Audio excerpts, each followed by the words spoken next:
afternoon students, myself Aarti from Bajrang Grammar School। आज हम SST में लेसन 1 हमारे लक्ष्य, अधिकार और कर्तव्य पढ़ेंगे। ठीक है बेटा। ब्रिटिश शासन की वर्षों की गुलामी के बाद भारत 15 अगस्त सन 1947 को आज़ाद हुआ। स्वतंत्रता के बाद हमारे नेताओं की अगली चुनौती हमारी सरकार का ठोस आधार रखना थी। ठीक है बेटा। हमारा देश कब आज़ाद हुआ? 15 अगस्त 1947 को। उससे पहले हमारा देश ब्रिटिश शासन के अधीन था। ओके बेटा। देखो बेटा, कोई भी देश आज़ाद होता है तो उसकी चुनौती क्या होती है? हमारी भी यही चुनौती थी हमारे नेताओं की कि हमें सरकार कैसे चलानी है, अपने देश को कैसे चलाना है। तो सरकार बनाने के लिए संविधान का होना ज़रूरी था। ठीक है। तो इसलिए संविधान की आवश्यकता हुई। तो हमारा संविधान डॉक्टर राजेंद्र प्रसाद की अध्यक्षता में 26 जनवरी 1950 को लागू किया गया। ठीक है बेटा। कब हुआ हमारा संविधान लागू? 26 जनवरी 1950 को। किसकी अध्यक्षता में? डॉक्टर राजेंद्र प्रसाद की अध्यक्षता में। ठीक है बेटा। हम 26 जनवरी के इस अवसर को गणतंत्र दिवस के रूप में प्रत्येक वर्ष मनाते हैं। ठीक है बेटा। 26 जनवरी को हम किस रूप में मनाते हैं? गणतंत्र दिवस के रूप में। भारतीय संविधान, हमारा संविधान कैसा है बेटा? हमारा संविधान लिखित है। ठीक है। ये लिखित प्रलेख है जो भारत के लोगों के लक्ष्यों, अधिकारों और कर्तव्यों का उल्लेख करता है। ठीक है। संविधान सरकार को चलाने के लिए मूल नियमों और कानूनों का प्रलेख है। ठीक है। संविधान क्या है? इसमें हमारे जो नियम हैं, कानून हैं और लोगों के लक्ष्य, अधिकार और कर्तव्य, इन सब का वर्णन किया गया है। ठीक है बेटा। नेक्स्ट, भारतीय गणतंत्र के राष्ट्रीय लक्ष्य प्रजातंत्र, सामाजिकता और धर्मनिरपेक्षता। ठीक है। Democracy, socialism and secularism. Okay बेटा। संविधान के अनुसार भारतीय गणतंत्र और उसके लोगों के 3 राष्ट्रीय लक्ष्य हैं। ठीक है। 3 राष्ट्रीय लक्ष्य हैं। ठीक है। क्या है? फर्स्ट, प्रजातंत्र। प्रजातंत्र का क्या अर्थ है बेटा? प्रजातंत्र का अर्थ है प्रजा के द्वारा चुना गया प्रतिनिधि जो सरकार को बनाता और चलाता है। ठीक है। भारत का प्रत्येक नागरिक जिसकी आयु 18 वर्ष है उसे वोट देने का अधिकार है। ठीक है। भारत एक प्रजातांत्रिक देश है। प्रजातंत्र का अर्थ क्या है? लोगों की सरकार, लोगों के द्वारा और लोगों के लिए है। ठीक है बेटा। क्या है प्रजातंत्र का अर्थ? लोगों की सरकार, लोगों के द्वारा और लोगों के लिए है। ठीक है। जैसे हम वोट देते हैं, प्रत्येक नागरिक जिसकी आयु 18 वर्ष है उसे वोट देने का अधिकार प्राप्त है। ठीक है। हम जिसे चाहते हैं उसे चुन सकते हैं। ओके बेटा। नेक्स्ट सामाजिकता। सामाजिकता का अर्थ है कानून की नज़र में सभी एक समान है। ठीक है बेटा। सामाजिकता का क्या अर्थ है? हम सब कानून की नज़रों में एक समान है। हमारे देश के सभी लोगों के लिए निश्चित रूप से समान अधिकार हैं। ठीक है। हमारी सरकार हमारी सरकार है जो वो अमीर और गरीब, जाति या किसी और कारण से लोगों में कोई भेद नहीं करती। ठीक है बेटा। धर्मनिरपेक्षता। नेक्स्ट है धर्मनिरपेक्षता। धर्मनिरपेक्षता का अर्थ है सभी धर्मों को समान मानना। प्रत्येक व्यक्ति अपने धर्म का पालन करने के लिए स्वतंत्र है। भारत के गणतंत्र के 3 मुख्य स्तंभ हैं। ठीक है। वे 3 मुख्य स्तंभ कौन से हैं बेटा? देखो, मौलिक अधिकार। संविधान में भारत के सभी नागरिकों के लिए निश्चित मौलिक अधिकार दिए गए हैं। ये अधिकार हमसे कोई नहीं छीन सकता। ठीक है बेटा। क्या क्या अधिकार हैं, चलिए देखते हैं। समानता का अधिकार, धार्मिक स्वतंत्रता का अधिकार।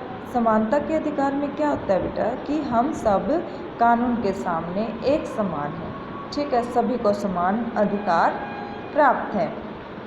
धार्मिक स्वतंत्रता का अधिकार, जिसमें हम मतलब कि किसी भी धर्म को अपना सकते हैं। शोषण के विरुद्ध अधिकार, हम अगर हमें ऐसा लगता है कि कोई हमारा शोषण हो रहा है तो हम उसके विरुद्ध आवाज़ उठा सकते हैं, ठीक है। संस्कृति और शिक्षा संबंधी अधिकार, हमें जो भी है संस्कृति, अपनी संस्कृति और अपनी शिक्षा को मतलब शिक्षा लेने का अधिकार है, ठीक है। अपनी संस्कृति को, कोई किसी भी संस्कृति को हम अपनी संस्कृति को बढ़ावा दे सकते हैं, ठीक है बेटा।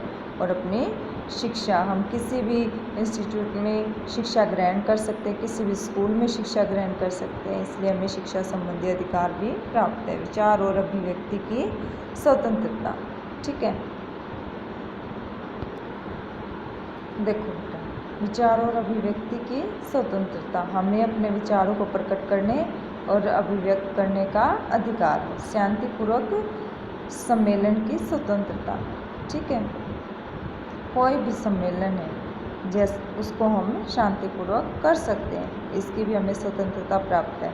समुदाय और संघ की स्वतंत्रता, ठीक है, हमें किसी भी समुदाय और संघ से जुड़ने की भी स्वतंत्रता, अपना समुदाय बनाने की भी स्वतंत्रता है। आंदोलन करने की स्वतंत्रता, हमें आंदोलन करने की भी स्वतंत्रता। संवैधानिक उपचारों का अधिकार, स्वतंत्रता का अधिकार। निवास की स्वतंत्रता, हम कहीं भी किसी भी जगह भारत के किसी भी कोने में निवास कर सकते हैं। आजीविका, उपजीविका या कारोबार की स्वतंत्रता, ठीक है, हम अपनी आजीविका कैसे भी, जो भी कार्य हमें उचित लगे हम उसी कार्य को करके अपनी आजीविका कमा सकते हैं, अपना कोई भी कारोबार शुरू कर सकते हैं, ठीक है बेटा। ये सभी स्वतंत्रता के पार्ट्स थे, ठीक है। हमें किस किस चीज़ की स्वतंत्रता प्राप्त है, ठीक है। देखो बेटा, यदि किसी को ऐसा महसूस होता है कि वह इन मौलिक अधिकारों से वंचित है तो वह न्यायालय की मदद ले सकता है। ओके, नेक्स्ट, मौलिक कर्तव्य। हमारा संविधान नागरिकों की केवल मौलिक अधिकार ही नहीं बताता बल्कि यह भारत के नागरिकों के मौलिक कर्तव्य भी हैं। देखो बेटा, हमारे केवल अधिकार ही नहीं है, हमारे कुछ कर्तव्य भी है, ठीक है। हमें देश और समाज के प्रति अपने कर्तव्यों का पालन करना चाहिए। संविधान में लिखित मौलिक कर्तव्य ये है बेटा, संविधान के नियमों का पालन करना तथा राष्ट्रीय ध्वज व राष्ट्रीय गान का सम्मान करना, खतरे के समय में देश की रक्षा करना, ठीक है बेटा। अब जैसे कोरोना का टाइम है तो फिर हम अपने देश की रक्षा कैसे करते हैं, अपना हम मास्क लगा के बाहर जाना चाहिए हमें, ठीक है, और साफ़ सफाई का ध्यान रखना चाहिए, सैनिटाइज़र का यूज़ करना चाहिए। इस तरह से हम अपने देश की रक्षा कर सकते हैं, ठीक है बेटा। भारत के सभी लोगों में समरसता और समान भाईचारे की भावना विकसित करना, ठीक है। हम भारत के सभी लोगों में समरसता और भाईचारे की भावना को भी विकसित कर सकते हैं, ठीक है। हिंसा से बचना और सार्वजनिक संपत्ति को सुरक्षित रखना। देखो बेटा, हमें हिंसा से बचना चाहिए, ठीक है, लड़ाई झगड़े नहीं करने चाहिए। सार्वजनिक संपत्ति, जो भी सरकारी संपत्ति है उसको सुरक्षित रखना चाहिए। अपने देश के प्राकृतिक पर्यावरण की रक्षा करना, हमें अपने देश के प्राकृतिक पर्यावरण की रक्षा करनी चाहिए और अधिक से अधिक मात्रा में पेड़ पौधे लगाने चाहिए। देश की गौरवशाली परंपरा का महत्व समझना, ठीक है, जो हमारे देश की गौरवशाली परंपरा है हमें उसके महत्व को समझना चाहिए और उसके संरक्षण में हमें सहायता करनी चाहिए। देश की एकता को बनाए रखने में सहायता करना, हमें अपने देश की एकता को बनाए रखना चाहिए। नीति निर्देशक सिद्धांत, हमारे संविधान में सरकार के पालन के लिए कुछ नीति निर्देशक सिद्धांत दिए गए हैं, ठीक है। देखो बेटा, सरकार को सभी नागरिकों के लिए अच्छे निवास स्थानों की व्यवस्था करनी चाहिए। ठीक है। सरकार को 14 वर्ष तक के बच्चों को निःशुल्क तथा अनिवार्य शिक्षा प्रदान करनी चाहिए। सरकार को सभी पुरुषों और महिलाओं को काम प्रदान करना चाहिए। सभी लोगों को समान कार्य के लिए समान मजदूरी प्रदान करनी चाहिए। ठीक है। ये सरकार के कार्य हैं बेटा। ठीक है। सरकार को यह निश्चित करना चाहिए कि कोई व्यक्ति किसी का शोषण करके अमीर न बन पाए। सरकार को अनुसूचित जातियों, अनुसूचित जनजातियों और दुर्बल आय वर्गों के अर्थ संबंधी हितों की अभिवृद्धि करनी चाहिए। सरकार को राष्ट्रीय महत्व के स्मारकों, इमारतों व स्थानों को संरक्षण देना चाहिए। ठीक है बेटा। देखो, अब ये संविधान 26 जनवरी सन 1950 को लागू हुआ था। ठीक है। हमारा संविधान कैसा है? ये लिखित प्रलेख है जो भारत के लोगों के लक्ष्य, अधिकार और कर्तव्यों का उल्लेख करता है।